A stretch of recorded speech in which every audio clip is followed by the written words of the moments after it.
পুরো এপিসোড দেখতে জি5 অ্যাপ এখনই ডাউনলোড করুন। এই দেখো দেখো তো শাড়িটা পছন্দ হয়েছে কিনা, দেখো দেখো।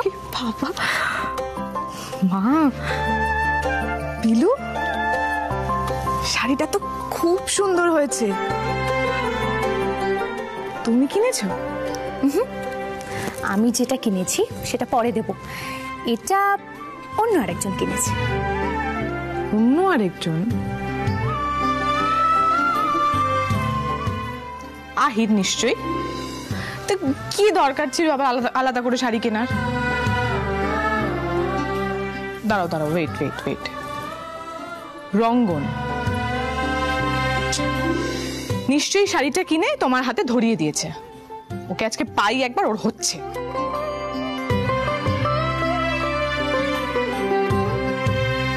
দুজনের একজনও কেনেনি, কাকিমাও কেনেনি, পছন্দটা আরেকজন করেছে।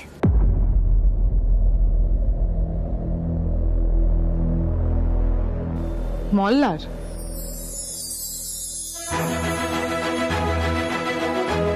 ওকে বলো এই আদিক্ষেতাগুলো না করতে।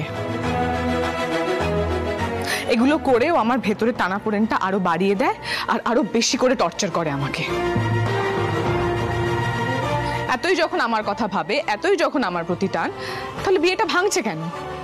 নিজের ভুলটা রিয়েলাইজ করেছে, নাকি ও ভাবছে যে আমি ওকে গিয়ে বলি যে আমি বিয়েটা ভাঙতে চাই না?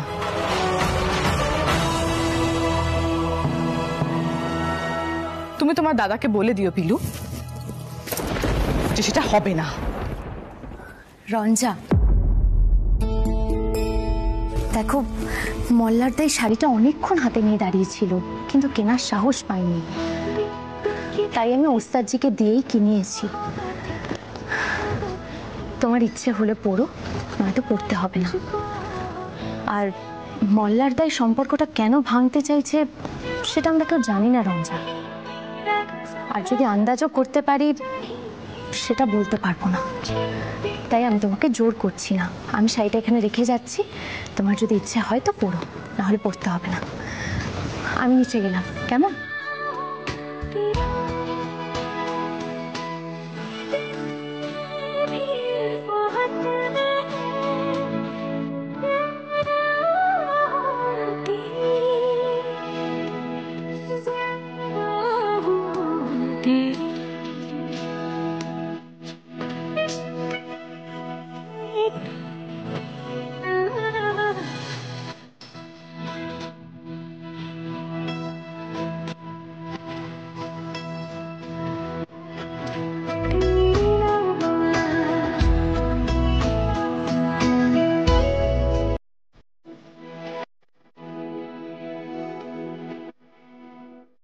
জি5 ডাউনলোড করুন আর সব এপিসোড দেখুন একদম ফ্রি।